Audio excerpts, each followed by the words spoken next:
Hello दोस्तों, स्वागत है आप सभी का एक बार फिर से आपके अपने यूट्यूब चैनल स्टडी प्लेटफॉर्म पे। दोस्तों, आज के वीडियो में बात करेंगे BA 6 सेमेस्टर ज्योग्राफी पेपर 2 के मोस्ट इम्पोर्टेंट 200 MCQs क्वेश्चंस के बारे में। ये स्पेशल महामैराथन क्लास रहेगी महात्मा ज्योतिबा फूले रोहिलखंड यूनिवर्सिटी के लिए, जिसमें कल आपका 15 जून 2026 को एग्ज़ाम लगा है। ये बहुत इंपॉर्टेंट क्लास होने वाली है आपके कल के एग्ज़ाम के लिए। इसमें 200 इंपॉर्टेंट क्वेश्चंस को कवर किया है व्याख्या सहित, यानी कि आपको क्वेश्चन बताए गए हैं, उसके 4 ऑप्शन बताए गए हैं। उन 4 ऑप्शन में से जो ऑप्शन सही है वो बताया गया, उसके साथ उसका स्पष्टीकरण दिया गया है इस पीडीएफ में, ठीक है। अगर आप इस पीडीएफ को खुद से भी पढ़ेंगे ना, मैं नहीं बोलूँगा, तब भी आपको समझ में आने लगेगा यहाँ पे, ठीक है। चलो स्टार्ट करते हैं। देखो, टाइम बहुत कम है और पीडीएफ को आपको पूरा अच्छे से देख लेना है। इसके साथ ही इसी वीडियो के डिस्क्रिप्शन में आपको इवोल्यूशन, अच्छा, आपके पेपर का नाम क्या रहेगा? Evolution of geographical thoughts. आपकी ज्योग्राफी BA 6 सेमेस्टर में पेपर 2 का नाम है इवोल्यूशन ऑफ ज्योग्राफिकल थॉट। इसकी एक प्लेलिस्ट मैंने बनाई है जिसमें 3 वीडियो पहले से अपलोड है, जो प्रीवियस ईयर क्वेश्चन पेपर मैंने सॉल्व कराए हैं अलग अलग यूनिवर्सिटी के। लेकिन आपके क्वेश्चन पेपर का नेम जो है सेम है, तो सेम ही क्वेश्चन आपसे आपकी यूनिवर्सिटी में पूछे जाएंगे, यानी कि किसी भी यूनिवर्सिटी में आपसे सेम ही क्वेश्चन पूछे जाते हैं। तो आप उन तीनों वीडियो को ज़रूर देख लेना। उसमें 300 क्वेश्चंस आपके कवर रहेंगे 3 वीडियो में, क्योंकि 1 वीडियो में 100 क्वेश्चन है। आप उसको 2x पे लगा के एग्ज़ाम से पहले ज़रूर देख लेना। अगर वो ना देख पाओ तो इस क्लास को आप ज़रूर देख लेना। इसको पीडीएफ आपको टेलीग्राम पे मिल जाएगा, वहाँ से डाउनलोड करके बिल्कुल पढ़ ज़रूर लेना, ठीक है। मैं यहाँ पे आपसे कुछ क्वेश्चन यहाँ पे आपको मैं बता रहा हूँ। देखो क्या है। पहला क्वेश्चन है कि मानव पारिस्थितिकी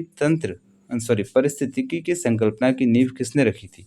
मानव पारिस्थितिकी की संकल्पना की नींव किसने रखी थी? Who was the founder of the concept of human ecology? देखो, मैंने इसमें क्या करा है, इस वाली पीडीएफ में हिंदी और इंग्लिश दोनों में लिखा है, ताकि हिंदी वाले भी समझ सके, इंग्लिश वाले भी समझ सके।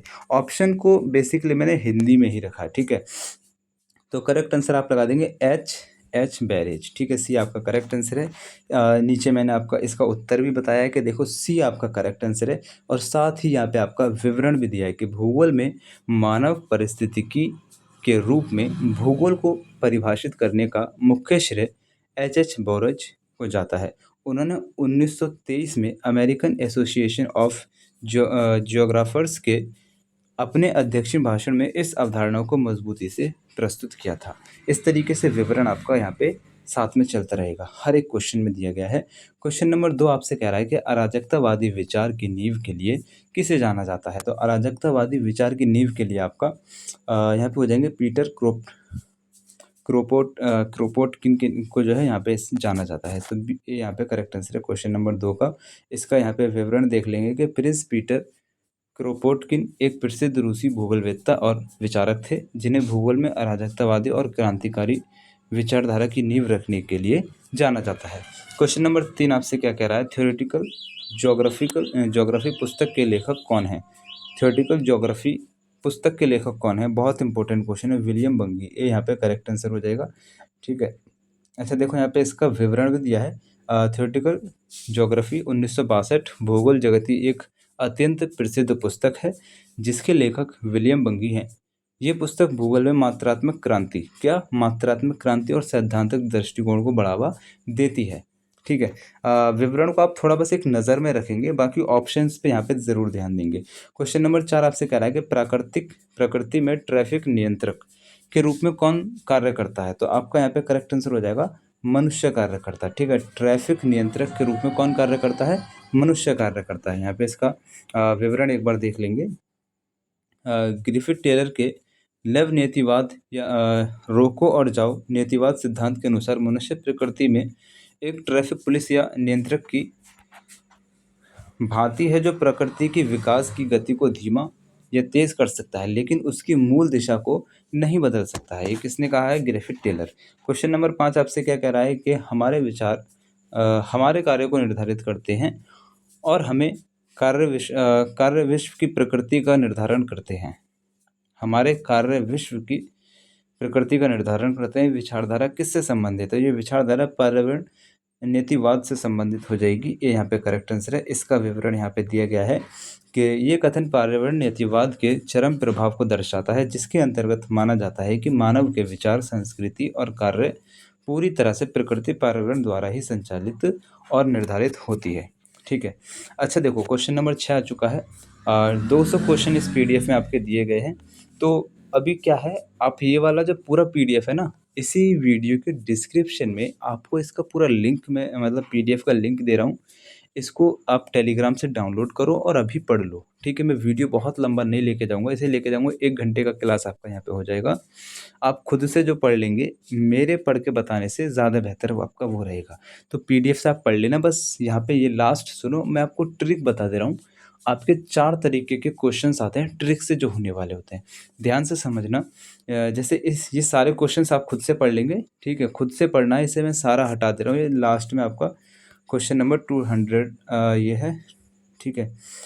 अब मैं यहाँ पे देखो, इस बात को ध्यान से समझना। आपके 4 क्वेश्चन आते हैं, 4 टाइप के क्वेश्चन आते हैं जो ट्रिक से सॉल्व हो सकते हैं। उनको आप ट्रिक से ही सॉल्व करना, अदरवाइज़ आपको नहीं आ रहा है ना, अगर आपके एग्ज़ाम में आ रहा है, तो उसको छोड़ दे मतलब तुक्का ऐसा मत लगाना कि वो गलत हो, ट्रिक से आए। देखो यहाँ पे क्वेश्चन समझो, जैसे क्वेश्चन आपसे पूछा है, कोई भी क्वेश्चन आपको दे रखा है, ठीक है? उसके 4 ऑप्शन होते हैं, एक ए होता है, बी होता है, सी होता है और डी होता है। 4 ऑप्शन होते हैं। अब पहले ऑप्शन में, दूसरे ऑप्शन में, तीसरे ऑप्शन में, चौथे ऑप्शन में आपको 2 बातें मिलेंगी। जैसे कि यहाँ पे कोई क्वेश्चन दे रखा है, उस क्वेश्चन का कोई भी जैसे ऑप्शन में आपको दे रखा है, इधर एक बात दे रखी है और बीच में आपको और देखने को मिल रहा है। क्या मिल रहा है? और। साथ में क्या मिल रहा है? और आगे एक दूसरी बात दे रखी है। जैसे मैं क्या बोलूँ? 1 सेकंड रुको, मैं इस वाले को ज़रा यहाँ पे कहीं मैंने लिखा हो तो मैं इसे देख के बता दे रहा हूँ, एक बार ऐसे अच्छे से समझा पाऊँगा। चलो यार, मैं इस वाले क्वेश्चन को ले ले रहा हूँ। देखो समझो, जैसे यहाँ लिख रहा है, रोमन साम्राज्य के महान इतिहासकार और भूगोलवेत्ता स्ट्रैबो मूल रूप से किस ऐतिहासिक क्षेत्र या देश के निवासी थे जो बाद में रोम में आकर बस गए थे? इस तरीके से क्वेश्चन है। अब यहाँ पे ऑप्शन में क्या देख रहा है? अमावस्या, Paris France, Madrid Spain, London Britain. इसमें एक-एक ही बात है, लेकिन यहाँ पे क्या लिख रहा है? यहाँ पे किसी 2 के बारे में बात हो रही होती। जैसे पेरिस आ गया और साथ में और लिख के, ठीक है? साथ में और लिख के मैड्रिड आ जाए, यानी कि 2 बात होगी, पेरिस और मैड्रिड। आप समझ रहे ना? यानी कि एक ऑप्शंस में सिर्फ़ और नज़र आ रहा है, बाकी किसी ऑप्शंस में और नज़र नहीं आ रहा है। तो वही जिसमें और आ रहा है, वो आपका ऑप्शन सही रहेगा। और आ रहा है, एवं आ रहा है या फिर व देखने को मिल रहा है, यानी कि एक ऐसा कंजंक्शन आपको नज़र आ रहा है जो 2 बातों को कनेक्ट कर रहा है। तो 90% चांस होते हैं कि वो ऑप्शन आपका करेक्ट है। ठीक है? मेरे जैसे इस वाली वीडियो में आपको जैसे क्वेश्चन नहीं आ रहे हैं, तो मैं ट्रिक आपको थोड़े ठीक से नहीं समझा पा रहा, है ना? बाकी मैंने जो पहले जो वीडियोज़ अपलोड किए हैं, उनमें अच्छे से ट्रिक आपको समझ में आ जाएगी। कोई भी आप वीडियो देख लेना, ठीक है? अभी मैंने कुछ दिन पहले जो अपलोड किए हैं, उसमें अगर वैसे ट्रिक अगर आपको नज़र आ जाती है, तो आप उसमें से कोई भी वीडियो देख लेना, आपको समझ में आएगा ट्रिक क्या कह रही है। समझ में आ रहा है? चलो, अब देखो दूसरा क्या है, जैसे कोई क्वेश्चन है, उसमें ए ऑप्शन है, बी ऑप्शन है, सी ऑप्शन है, डी ऑप्शन है। अब आपसे सी ऑप्शन में आता है ज़्यादातर ए एंड बी दोनों करेक्ट हैं, ठीक है? यानी कि ए भी करेक्ट है, बी भी करेक्ट है। तो यहाँ पे सी वाले ऑप्शन में ज़्यादातर बोथ आता है, बोथ लिखा हुआ। यानी कि ऊपर का ए और बी दोनों करेक्ट हैं, तो वो आपका सी ऑप्शन ज़रूर करेक्ट रहेगा। 90% चांस रहते हैं कि वो आपका सही रहेगा, ठीक है? उसमें से ए या बी ज़्यादातर सही नहीं रहेगा, वो आपका सी वाला ही सही रहेगा। और एक इस तरीके का क्वेश्चन आता है कि आपसे कोई भी क्वेश्चन पूछ ले, उसमें आपका लास्ट वाला जो ऑप्शन रहता है ना, वो आपका रहता है उपरोक्त सभी। तो उपरोक्त सभी वाला जो ऑप्शन रहता है, वो आपका ज़्यादातर सही होता है। तो आप इस बात को ध्यान रखेंगे। और एक आपका लास्ट वाला इस तरीके से थोड़ा कम काम करता है।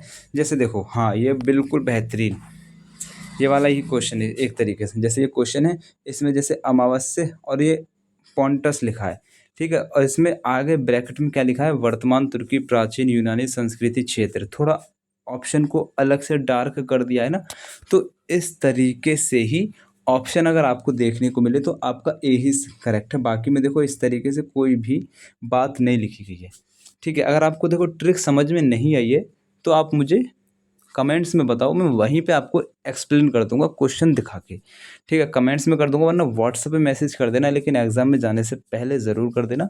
और ये वाला पीडीएफ जो है ना, देखो मैं डायरेक्ट आपको टेलीग्राम पे शेयर कर सकता था, बट मेरे टेलीग्राम से इतने ज़्यादा स्टूडेंट्स नहीं जुड़े हैं जिनको मैं कनेक्ट कर सकूँ। तो अभी वीडियो मुझे जो है यूट्यूब पे शॉर्ट वीडियो ही अपलोड करना पड़ रहा है, मतलब कम टाइम में वीडियो अपलोड करना पड़ा, जिससे ज़्यादा से ज़्यादा बच्चों तक ये क्लास पहुँचे। और इस पीडीएफ को मैं यूट्यूब के माध्यम से शेयर कर सकूँ आप सभी के लिए। आप समझ रहे हैं मैं क्या कहना चाह रहा हूँ? तो प्लीज़ यूट्यूब से एक बार मतलब कि इसको टेलीग्राम से डाउनलोड कर लेना, और एग्ज़ाम में जाने से पहले सारे 200 क्वेश्चंस ज़रूर देख लेना। एग्ज़ाम के लिए best of luck. Thanks for watching, thanks for support. अल्लाह हाफ़िज़।